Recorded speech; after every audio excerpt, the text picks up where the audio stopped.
presenta el profeta cómo es adornado por los 7 dones del Espíritu Santo la cabeza de la Iglesia, el Mesías, Jesucristo. Y aunque aquí no sale el don de piedad, pero en la traducción de los 70 sí que sale y ya queda completo el número de los 7 dones. Se habla del Mesías, pero los santos padres y la Iglesia lo extienden a los fieles de Cristo, ya que la perfección de la cabeza, si es comunicable, se encuentra también en los miembros. Voy a hablar principalmente en esta conferencia de la Vigilia del Espíritu Santo sobre la actuación de esos dones del Espíritu Santo en la vida sobrenatural. ¿Cuáles son las características generales? Primera, son movidos por el Espíritu Santo. Las virtudes infusas, sin embargo, son movidas por la voluntad, por el entendimiento del alma, y gracias a la gracia actual que siempre da el Señor. Voy a recordar un poquito las potencias sobrenaturales que tenemos a partir del bautismo. Primero está la gracia santificante que nos hace hijos de Dios y herederos del cielo. En esa gracia santificante que no es operativa en sí misma, sino que necesita como unos brazos sobrenaturales, unas potencias sobrenaturales, están las virtudes infusas que da Dios al alma en el bautismo o en la justificación, que son las virtudes morales, que Santo Tomás cuenta 54, que se engloban o se resumen en la prudencia, justicia, templanza y fortaleza, y después están las virtudes teologales, que son más perfectas, que son la fe, esperanza y caridad. Pues bien, esas virtudes infusas las mueve el alma con sus potencias espirituales, que son el entendimiento y la voluntad, con el empuje de la gracia actual. Sin embargo, los dones del Espíritu Santo no son movidos por el alma, sino que son directamente actuados por el Espíritu Santo. Segunda característica de los dones, que hacen que el acto de virtud que sale sea a modo divino, no a modo humano o imperfecto como es el que sale de las virtudes infusas. Un ejemplo que suelo poner, pero podría poner muchos, pero que se ve claramente cómo es el modo humano y el modo divino, es que cuando alguien me ofende, o incluso si me da un bofetón injustamente, ejercitar la virtud a modo humano sería, diríamos, apretar los puños, cerrar la boca, sentir la tentación de responder, pero quedarme quietecito, pasa un tiempo y ya vencí, pero costó. Sin embargo, a modo divino es esa actuación de los dones que hace el acto de virtud espontáneo, fácil e imprevisible y mucho más hermoso. Como es, por ejemplo, cuando le dieron un bofetón al santo cura de Ars y dijo con toda mansedumbre, espontánea, rápida y fácilmente, la otra mejilla tendrá celos. Es una manera sobrehumana de actuar, que ni siquiera el mayor actor del mundo podría hacerlo así, porque no solamente es por fuera, sino también por dentro. Las virtudes infusas actúan a modo humano sin los dones, porque se ven contagiadas por la imperfección del alma herida por el pecado original. En cambio, los dones del Espíritu Santo superan esa imperfección. Y tercero, el alma, cuando es actuada por los dones del Espíritu Santo, actúa pasivamente, aunque puede resistir. Sin embargo, en el acto de las virtudes infusas, el alma es más activa, más tiene la iniciativa, aunque también actúa por la gracia de Dios, pues dice San Pablo, lo leeremos mañana en la epístola, que no se puede pronunciar el nombre de Jesús sin la gracia. Voy a poner el ejemplo del órgano. Imagínense un órgano que tiene teclas. El órgano necesita electricidad. Esa electricidad es la gracia actual suficiente que a todos da nuestro Señor. Y las teclas son las virtudes infusas que son actuadas por los dedos de las potencias espirituales del alma, el entendimiento y la voluntad. Pues bien, en el órgano hay una serie de botones que nuestros dedos no podrían tocar jamás. Esos botones se reservan a los dedos del Espíritu Santo, porque esos botones son los dones del Espíritu Santo, y cuando Dios toca esos botones de ese órgano que es nuestra alma, entonces sale una melodía perfecta. Cuando no toca esos botones, entonces nuestros actos de virtud hacen una melodía imperfecta, algo desafinada, que no es del todo mala, pero se nota que no es una obra maestra. Cuando toca el Espíritu Santo, sí que sale la obra maestra.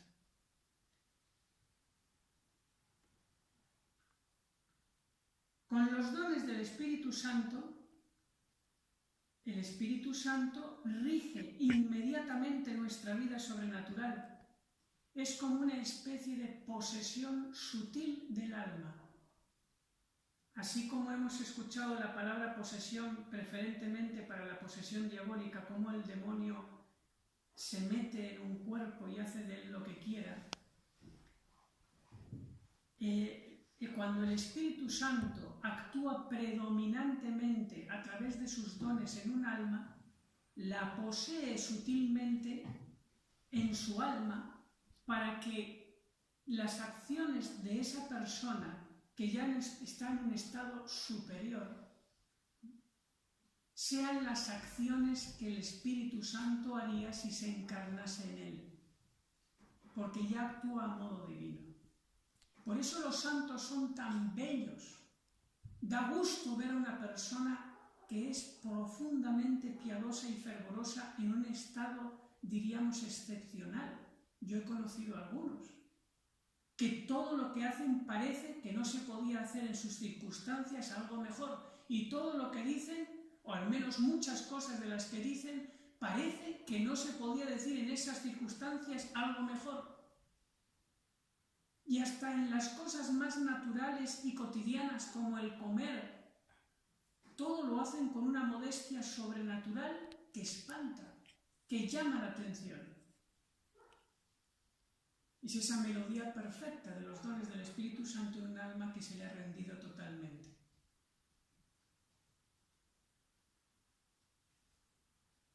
La Virgen María, como esposa del Espíritu Santo, continuamente en su actuar es un instrumento de él.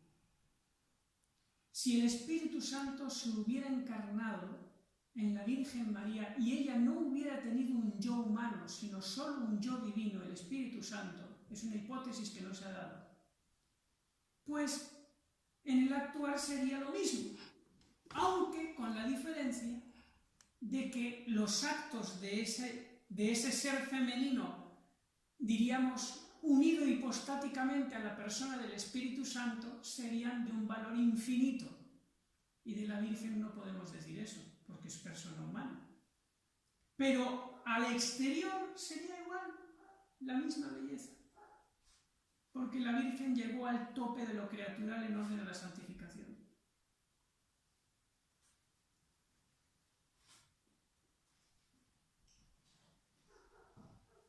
Los dones son necesarios para la perfección, pues el alma contagia, como dije, su imperfección a las virtudes infusas. Y ahora voy a explicar brevemente qué es la ascética y qué es la mística una vez que he dicho esto.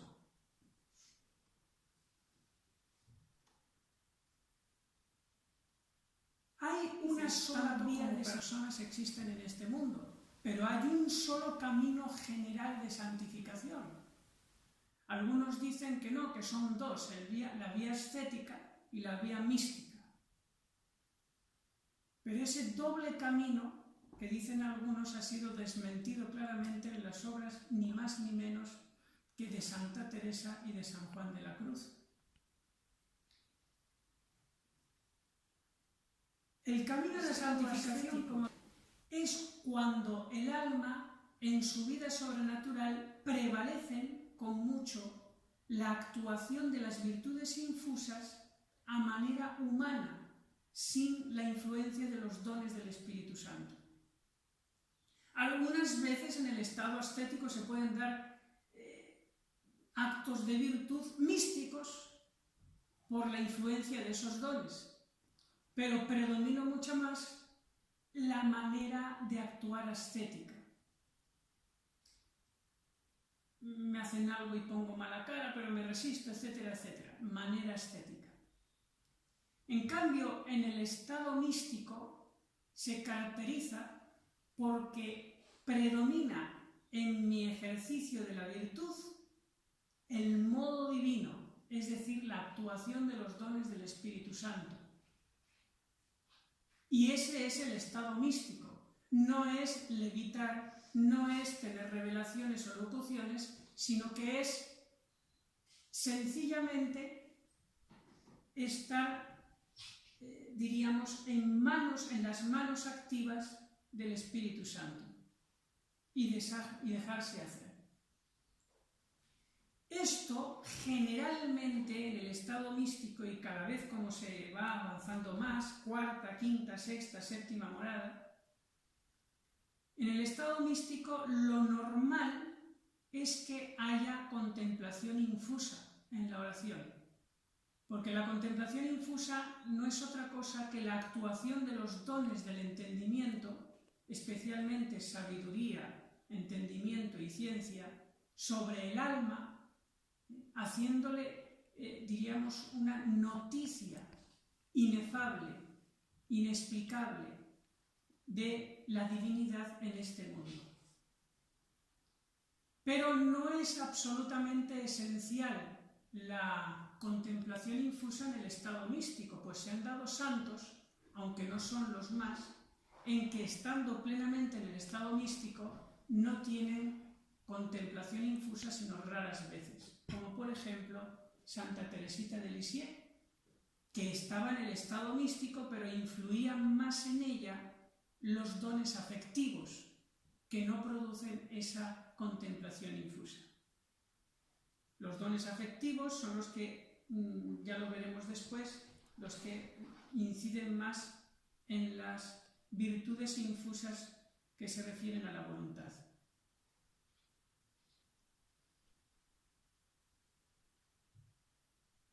Características y correspondencia de cada don con una virtud infusa.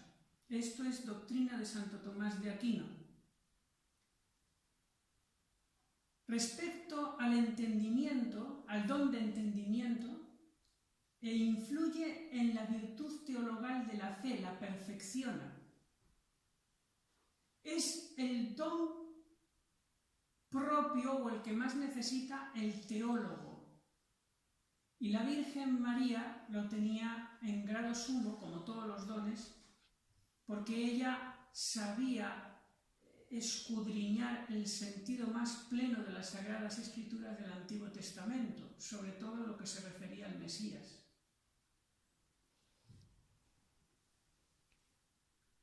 Efectos del don de entendimiento son que nos descubre el sentido oculto de las Sagradas Escrituras. En esto destacó, por ejemplo, San Juan de la Cruz, comentando el libro más oscuro de toda la Sagrada Escritura, que es el Cantar de los Cantares, de una manera prodigiosa en su cántico espiritual. También nos descubre el sentido del simbolismo de la liturgia e influye en la contemplación infusa. En resumen, el don de entendimiento lo que hace es, de una manera divina, entender la revelación sobrenatural de Dios al hombre, es decir, el depósito de la fe en la Sagrada Escritura y en la tradición. Me hace bucear y profundizar más y más lo que muchos otros ascéticamente solamente serían capaces de ver la mera superficie. El don de ciencia, que también perfecciona la virtud de la fe, pero de otra forma, es el don propio de los predicadores, los catequistas, los formadores, y la Virgen María lo tenía de una manera también muy especial, pues dice San Lucas que en las duras y en las bonitas, diríamos, meditaba todo en su corazón. ¿Cuáles son los efectos del don de ciencia? Juzgar rectamente de las cosas creadas para el fin sobrenatural, dar el debido valor a lo humano y terreno de este mundo, no sobrevalorarlo en comparación con lo eterno. También por las criaturas elevarse a Dios, como hacía por ejemplo San Francisco de Asís, que el valido de un cordero pues le recordaba la pasión del Señor y echaba a llorar. Nos guía para distinguir la verdadera doctrina de la fe cuando nos es explicada. ¿Cuántas veces personas analfabetas pero profundamente religiosas, cuando escuchan a un sacerdote que dice sutilmente cosas que no están bien, rápido se dan cuenta y sin haber estudiado? Conocimiento propio y contrición de su miseria y pecado personal. Y uso adecuado de las criaturas. En resumen, el don de ciencia es, diríamos en general, el que me hace captar de una manera sobrenatural, a modo divino, la revelación natural que Dios me da en este mundo. El don de entendimiento era para la revelación sobrenatural, el depósito de la fe, Sagrada Escritura, tradición. El don de ciencia es el que me hace penetrar los secretos de Dios en la revelación natural de este mundo, en la creación, en las cosas que me suceden, en las mismas personas que me rodean, en mi propio interior. Eso es lo que hace el don de ciencia. Vamos al don de temor. Este es un don afectivo que se refiere a la voluntad y perfecciona la virtud de la esperanza. También lo tenía la Virgen Santísima, el don de temor de Dios, no el servil, que es el temor que si me condeno me voy al infierno, que no es pecado, pero es imperfecto, sino que la Virgen María lo tenía en cuanto a producirle un sumo respeto ante la majestad divina, y por eso en la Sagrada Escritura, cuando se le aparece el ángel, ella se ruboriza. ¿Qué saludo es este? Si yo soy nada.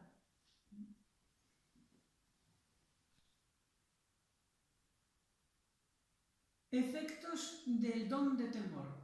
Vivo sentimiento de la grandeza y majestad de Dios que nos invita a adorarlo. ¿Cuál es la característica esencial y profunda del acto de adoración, que es el acto más perfecto que se puede hacer durante el ejercicio de la oración? ¿Qué es adorar? Adorar es reconocer que Dios es dueño y majestad sobre todo lo creado y en concreto sobre mi alma y toda mi historia y mi vida. Es decir, adorar es aceptar que Dios es libre y puede decidir lo que le dé la real gana y que yo tengo que agachar la cabeza ante todas las decisiones de Dios, por más que me parezcan duras, difíciles o incluso a veces injustas por engañarme a mí mismo y tener poco este don de temor. Si Dios quiere que yo hoy mismo me caiga aquí fulminante de un infarto, te adoro, Señor. Lo quiero yo también. Y así podríamos decir muchos ejemplos. Eso es adorar. Reconocerle a Dios como el dueño, el indiscutible. Pues eso lo hace el don de temor. También horror al pecado y vivísima contrición. Ahora me estoy acordando de la conversión de San Juan de Dios, que cuando estaba escuchando una predicación de San Juan de Ávila, le dio un toque de Dios tan grande, y especialmente el don de temor en ese momento, que salió corriendo como un loco gritando, y niños iban detrás tirándole piedras al loco, lo agarraron, lo metieron en un manicomio de entonces, digo de los de entonces, no de los de ahora, porque entonces había la teoría de que a los locos se les curaba a base de palos. Y entonces los loqueros le tenían ahí a darle palos, a torturarlo, a ver si se le cambiaban las neuronas de la cabeza y se ponía bien a base de palos, y él se hacía todavía más el loco para que todavía le pegaran más, porque tenía un vivísimo arrepentimiento de los pecados. Y sentía en su interior que merecía ser castigado, necesitaba ser castigado, debía ser castigado. Hasta que al final, después de molerle a palos y hacerle polvo, llegó al manicomio San Juan de Ávila, se le presenta delante de Juan de Dios y le dice, bueno, ya está bien. Y de repente se le quita el teatro y se va. Se había curado. No, es que no estaba loco. Pues eso lo hacía el don de temor de Dios. Aquello de San Juan de la Cruz cuando estaba en la cárcel de Toledo, que lo sacaban todas las semanas para flagelarle. Y una vez que no le sacaron y le dice al carcelero, hoy no me van a dar mi merecido. ¿Se dan cuenta de que estas reacciones no son modo humano? Que es algo superior, que no puede venir de nosotros.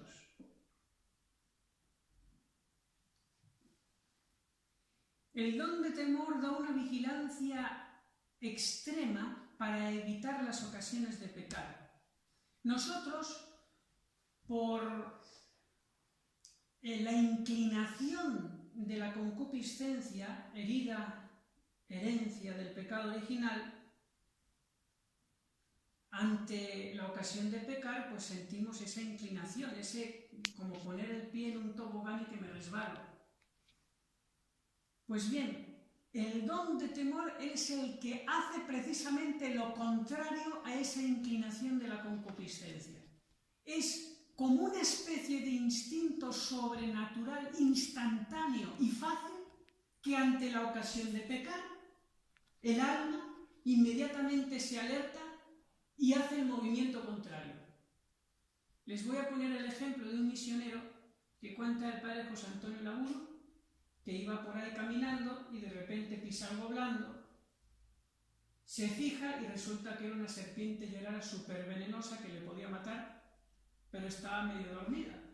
Y cuando el explorador pisa la serpiente y se da cuenta de que es una serpiente, no se queda pensando, bueno, esto es una serpiente, vamos a hacer un silogismo, me puede picar, entonces tengo que retirar la pierna. No, es que hace así, una cosa instantánea, que es el instinto de supervivencia. Pues el don de temor da el instinto de supervivencia sobrenatural ante la ocasión de pecado. Nos hace hacer así. Cuando hay una ocasión de pecado, una persona mal vestida o una persona que me quiere hacer pecar, hago así. y rápido me retiro, rápido reacciono. Eso lo hace el don de temor.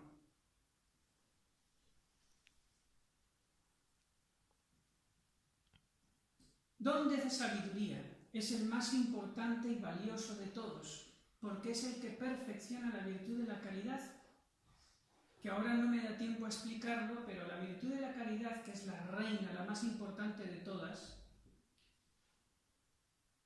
muchas veces se confunde con, diríamos, actos de amistad de conveniencia, que no es precisamente la virtud de la caridad, que es amar al otro por Dios y amar a Dios por Dios, y eso no es tan fácil. Pues bien, el don de sabiduría precisamente nos ayuda a que practiquemos puramente la virtud de la caridad, que es muy superior y vence muy por encima todos los obstáculos humanos que hay para amar. El don de sabiduría viene principalmente de la palabra no saber, sino sabor. Porque el don de sabiduría hace experimentar al alma la vida divina, y la vida divina es amor, pero un amor puro. La Virgen María tenía este don en grado pleno, y en la Sagrada Escritura recordamos cuando ella exulta con ese himno del Magnificat, se alegra en Dios su Salvador.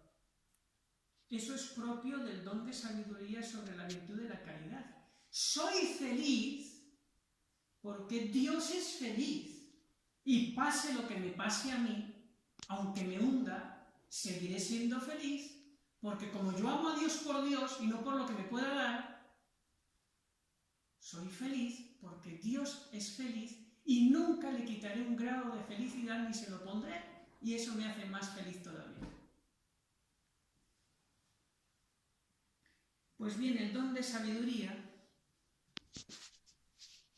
nos hace juzgar las cosas desde la eternidad, nos hace tener experiencia sensible de la actuación divina en la contemplación infusa, y nos hace tener heroísmo en la virtud de la caridad, no solamente heroísmo en cuanto a grandes obras, sino también en las pequeñas hechas con la máxima pureza de intención.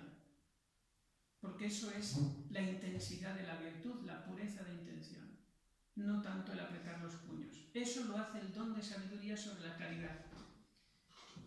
Santa Teresa de Jesús ordinariamente caía en éxtasis cuando recibía la comunión, y eso es lo normal que tendría que ocurrir ante esa presencia tan íntima de Jesucristo en el alma.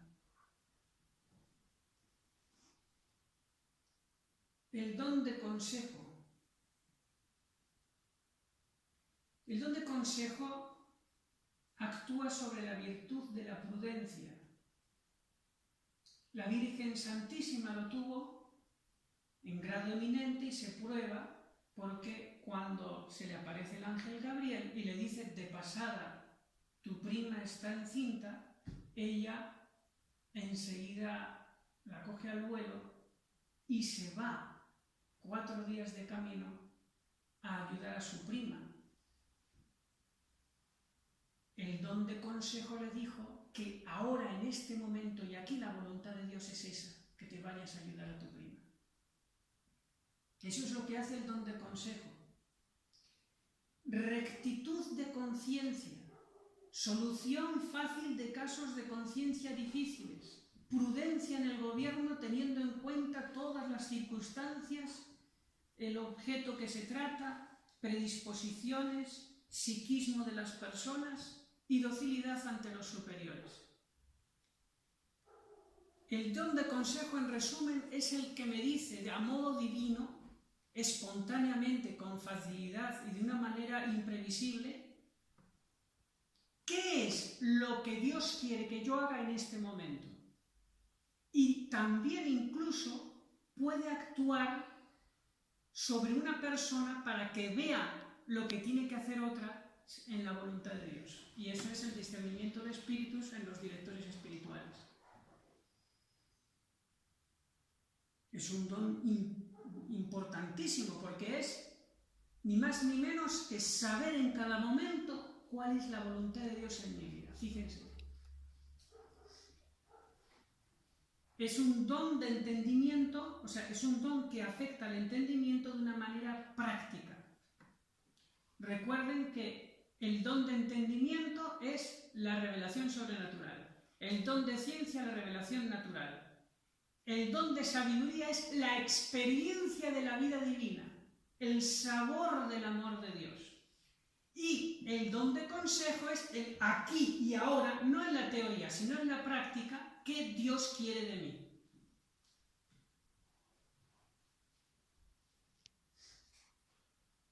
Claro que siempre va a ser conforme con la obediencia, siempre que no se mande pecado, porque nadie puede decir es que mi don de consejo me dice superior que no, que esto que usted me manda, que no es pecado, pues no es voluntad de Dios.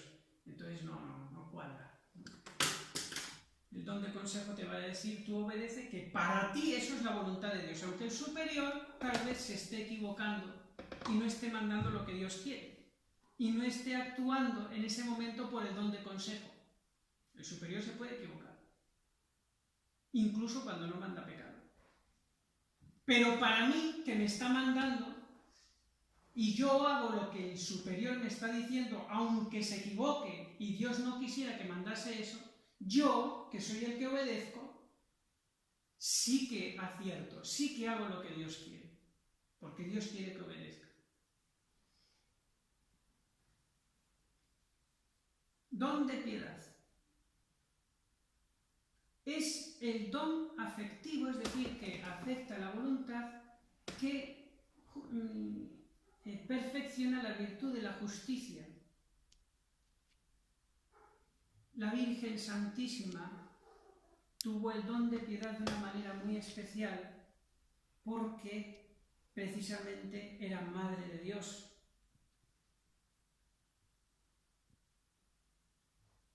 En la Encarnación, la Virgen María era consciente de unir en sí a todo el género humano y a la vez ser madre del Creador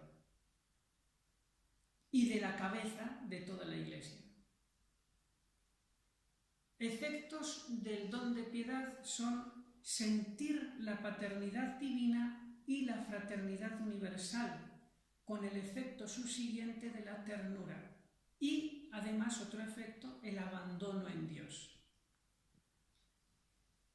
Ejemplos de este don de piedad es, por ejemplo, San Pablo en la segunda carta a los Corintios 11:29, cuando dice: ¿quién enferma que yo no enferme también?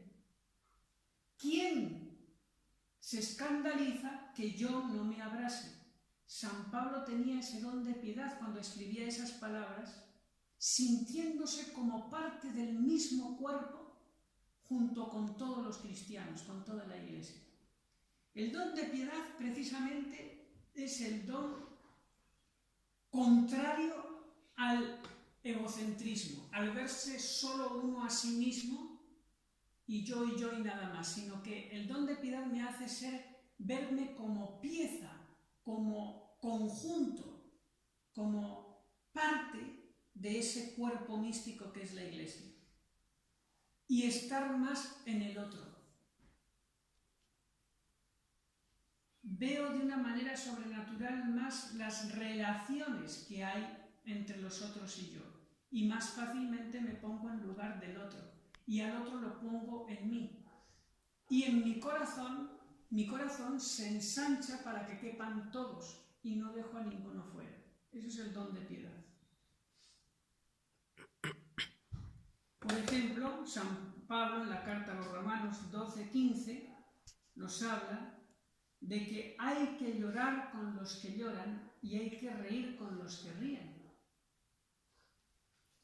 Recordamos a Santa Teresita de Lisieux que, por ejemplo, en las convivencias, imitando la voz y los gestos del médico, mataba de risa a sus hermanas. Y por último, el don de fortaleza, que es el que perfecciona la virtud correspondiente de la fortaleza.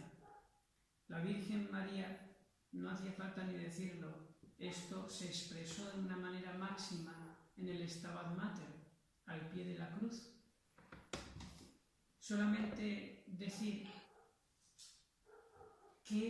cómo la habrá sostenido el don del Espíritu Santo en ese momento, que San Bernardino de Siena se atreve a predicar que si se repartiera en partes iguales el dolor de la Virgen María entre todos los habitantes del mundo, al instante caerían muertos. Y ella estaba mater, estaba de pie, firme, corredimiento, robándole dolor a Jesús para consolarlo en el Calvario. Efectos del don de fortaleza: energía inquebrantable para la virtud. Los santos no son los que nunca cayeron, sino los que siempre se levantaron. Destruye la tibieza. Es como una especie de café sobrenatural que nos hace estar como siempre en guerra, en pelea, en vencer lo arduo. Valentía ante cualquier peligro. Aquí me acuerdo del siervo de Dios, padre Doyle, que se metió como capellán en la Primera Guerra Mundial en un regimiento irlandés, y ustedes, los que han leído su vida, pues impresionante cómo se metía en las trincheras, en medio de todos los tiros y bombas, y luego cuando veía un herido salía y se arriesgaba su vida continuamente para salvar a los heridos, darles la unción, hasta que lo mataron. Eso es algo sobrehumano. Un médico no suele hacer eso, un capellán, diríamos, no suele hacer eso. Se queda más bien atrás y luego a los heridos los atiende. Sufrir con alegría da el don de fortaleza, como San Lorenzo, por ejemplo, que decía: pasadme del otro lado, que ya estoy asado, o como Santa Teresita de Lisieux, que cuando tuvo por primera vez ese vómito de sangre, se puso loca de contento. Sufrir con alegría. Heroísmo en lo pequeño, y quita el miedo natural. Por ejemplo, me acuerdo del caso 2, voy a decir, y ya con esto termino. El niño que tenía un gorro en México que ponía «Viva Cristo Rey», se le acerca un soldado y le apunta con un fusil: «Quítate el gorro», y le dice: «No quiero». Viene el papá y le dice al niño: «Hijo mío, quítate el gorro». «Papá, no me digas eso, no puedo quitarme el gorro». El papá no tenía el don de fortaleza. El hijo sí, era un niño. Hasta que al final le apunta al pecho el criminal soldado mexicano y lo mató. Mártir. Es el don propio de los mártires, la fortaleza en el último momento. Leí en una revista católica en Lima, hace poco, cuando estuve allí, que de los cristianos que están en Siria y en Irak perseguidos por los musulmanes, los yihadistas, el 95% o mueren o lo pierden todo antes de apostatar. El 95% de los cristianos. ¿Qué ejemplo más impresionante? ¿Qué pasaría si entraran esos yihadistas en España y nos pusieran un cuchillo en la garganta, o en Europa? San Ignacio de Antioquía escribía a los romanos, a los cristianos romanos, que si realmente le querían, que no hicieran nada para impedir su muerte, que quería ser trigo molido en los dientes de las fieras, que lo estaba deseando, que no le quitaran ese premio. Quita el miedo natural, el don de fortaleza.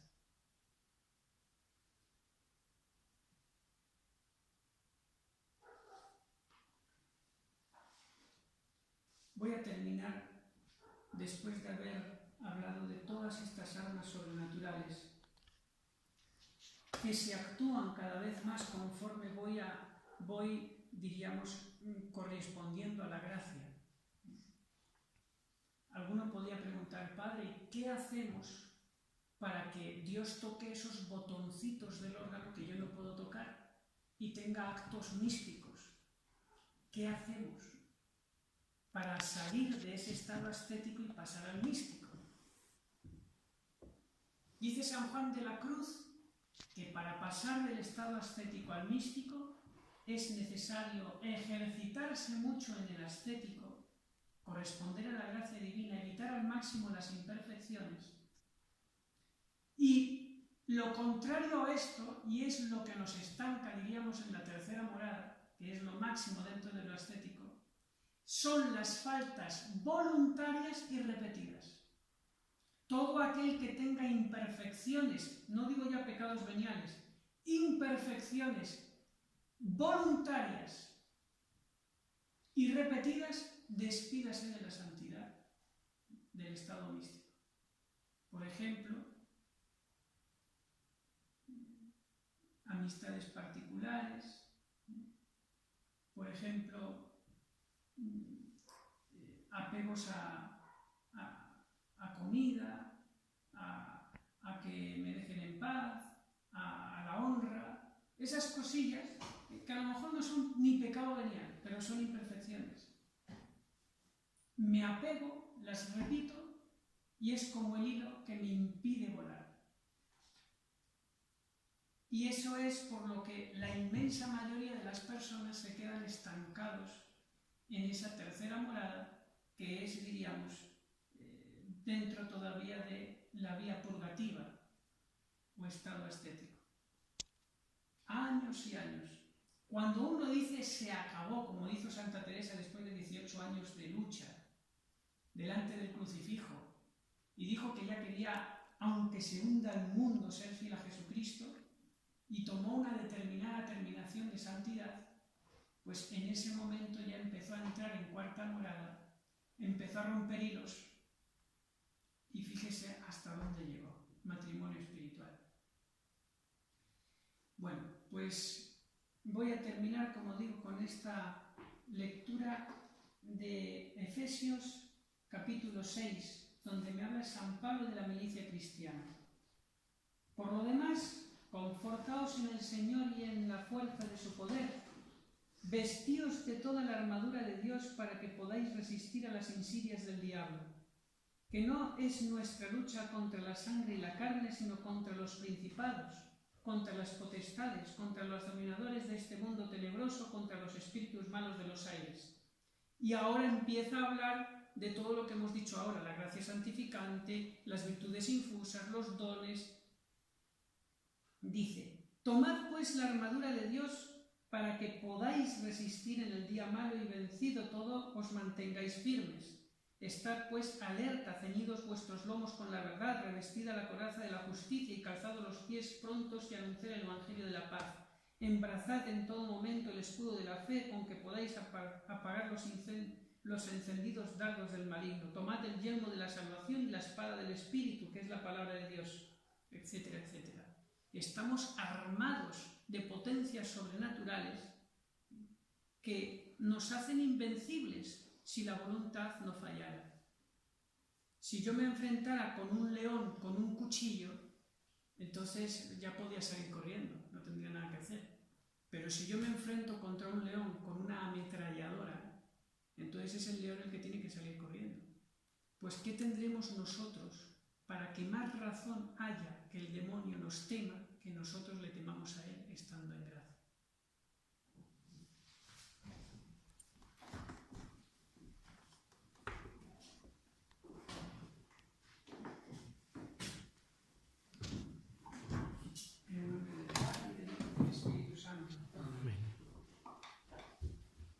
Dios te salve María, llena eres de gracia, el Señor es contigo.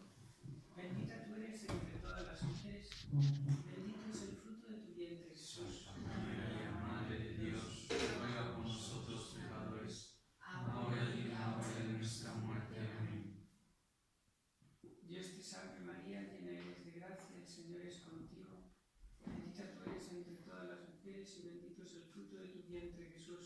Santa María, Madre de Dios, ruega por nosotros pecadores, ahora y en la hora de nuestra muerte. Amén. Gloria al Padre, y al Hijo, y al Espíritu Santo. como era en el principio, ahora y siempre. Por los siglos de los siglos. Amén.